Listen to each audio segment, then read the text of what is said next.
Porque nunca la profecía fue traída por voluntad humana, sino que los santos hombres de Dios hablaron siendo inspirados por el Espíritu Santo.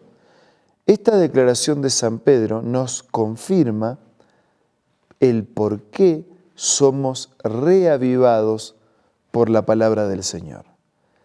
Porque aún escrita por profetas, por seres humanos, el mensaje se originó en Dios y fue revelado a ellos por la obra del Espíritu Santo.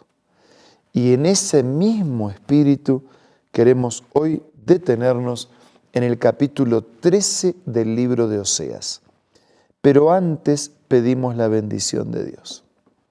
Señor, que ese mismo Espíritu que guió a los que escribieron nos guíe a nosotros para entender y también para aplicar este mensaje a nuestra vida. Te lo pido y te lo agradezco en el nombre de Jesús. Amén. La tribu de Efraín tuvo una gran incidencia en el reino del norte. Sin embargo, su persistencia en la idolatría e infidelidad para con Dios lo llevó a un juicio que se avecinaba. Vamos a meditar y leer en esta profecía de juicio sobre Efraín. Efraín tenía la preeminencia en Israel. Cuando él hablaba, la gente temblaba, pero le rindió culto a Baal. Ese Baal que no es otra cosa que un ídolo, ¿no? que fue construido por las propias manos y por la propia imaginación. Ese Baal que representaba lo opuesto a Dios. Dice, pero le rindió culto a Baal y por ese pecado murió. Y sin embargo siguen pecando porque se fabrican, según su ingenio, imágenes de fundición e ídolos de plata que no son más que obra de artesanos. O sea, la prostitución no es solamente con uno, es una prostitución con varios dioses falsos, ídolos, que en el fondo no son más que obra de artesano. ¿Y cómo puede ser que Dios sea la obra de un artesano? De ellos se dice, ofrecen sacrificios humanos. Ahora fueron al extremo de ofrecer sacrificios humanos, de besar ídolos en formas de becerros. Por eso serán como una nube matutina, como un rocío que temprano se evapora, como paja que se lleva el viento, como humo que se escapa por la chimenea. Es que cuando persistimos, cuando nos rebelamos, cuando mantenemos la infidelidad y una vida de idolatría, al final somos como eso, no somos como la nube matutina, somos como el rocío, somos como la paja, somos como el humo, en un instante desaparece. Versículo 4, pero yo soy el Señor tu Dios, desde que estabas en Egipto, no conocerás a otro Dios fuera de mí, ni a otro Salvador que no sea yo.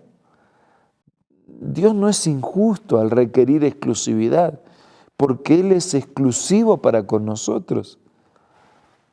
Él no es injusto al esperar fidelidad, porque Él es extremadamente fiel para con cada uno de nosotros. Versículo 5, porque yo fui el que te conoció en el desierto, en esa tierra de terrible aridez. O sea, fue Dios el que los liberó de la esclavitud de Egipto. Versículo 6, les di de comer y quedaron saciados. Fue Dios el que los alimentó en el desierto, los llenó de alimento, pero una vez satisfechos se volvieron arrogantes, se olvidaron. Por esto yo seré para ellos como un león, los acecharé junto al camino como un leopardo, los atacaré, les desgarraré el pecho como una osa a quien le quitan sus cachorros, los devoraré como un león, los despedazaré como fiera del campo. Parece duro la declaración de Dios, ¿no? Son figuras para decir, no hay cómo escapar al juicio de Dios. Es severo, sí, es severo. Tan severo como es su amor, su misericordia, su persistencia en buscar para redimir, para salvar. ¿Qué pasó? Conociendo a Dios, no respondieron al llamado de Dios.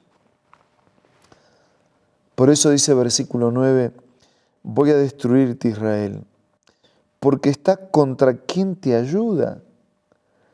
el que los liberó, el que les dio paz, el que los alimentó en el desierto, el que los llenó de milagros. Estás contra el que te ayuda. ¿Dónde está tu rey para que te salven todas tus ciudades? ¿Dónde están los gobernantes de los que decías, dame rey y autoridad? Te di rey, en mi ira te di rey y en mi enojo te lo quité. Cuando el pueblo decía, no queremos, queremos otro rey. Y Dios le dio el rey, cuando Él era el rey.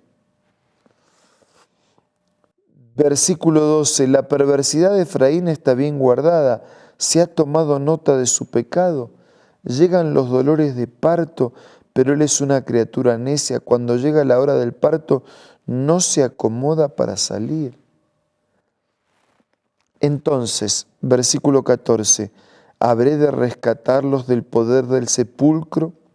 ¿Los redimiré de la muerte? ¿Dónde está, oh muerte, tus plagas? ¿Dónde, oh sepulcro, tu destrucción? Vengan, que no les tendré misericordia. Aunque Efraín prospere entre todos sus hermanos, vendrá el viento del Señor, el viento solano que se levanta del desierto, se agotarán sus fuentes, sus manantiales, sus tesoros, sus objetos preciosos.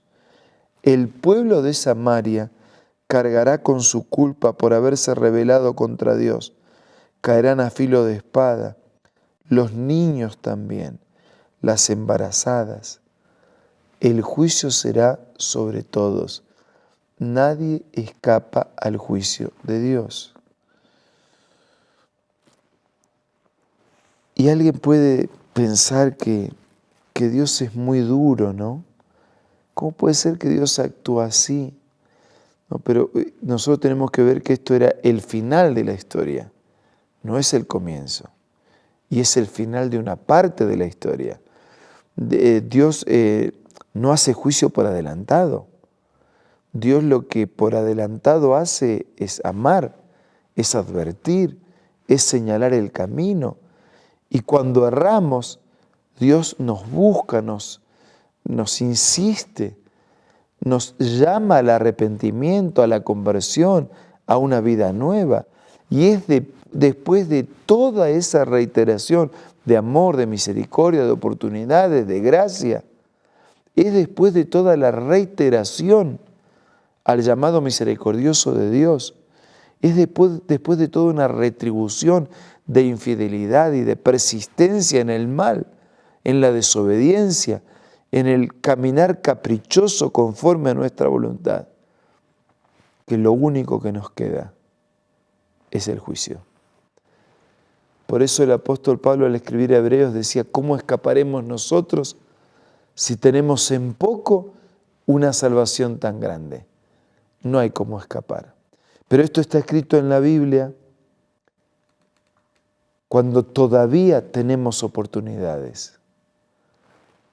Esta experiencia de esta gente del pasado, de esos llamados de Dios al arrepentimiento y a un juicio que se avecinaba, está escrito y para nosotros todavía estamos a tiempo. Todavía estamos a tiempo de prepararnos para el juicio. Todavía estamos a tiempo de aceptar el llamado de Dios. Todavía estamos a tiempo de experimentar una conversión en nuestra vida que vuelva nuestros ojos y nuestro corazón definitivamente a Dios. Todavía estamos a tiempo. Por eso, aprovechemos este tiempo de oportunidad. Si hoy escuchamos su voz, no endurezcamos nuestro corazón. Acepte hoy la salvación que Dios nos ofrece. Vamos a orar.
Padre nuestro que estás en los cielos, Señor, gracias, porque aún en tus duros mensajes de juicio hay llamados de amor al arrepentimiento y a una vida nueva.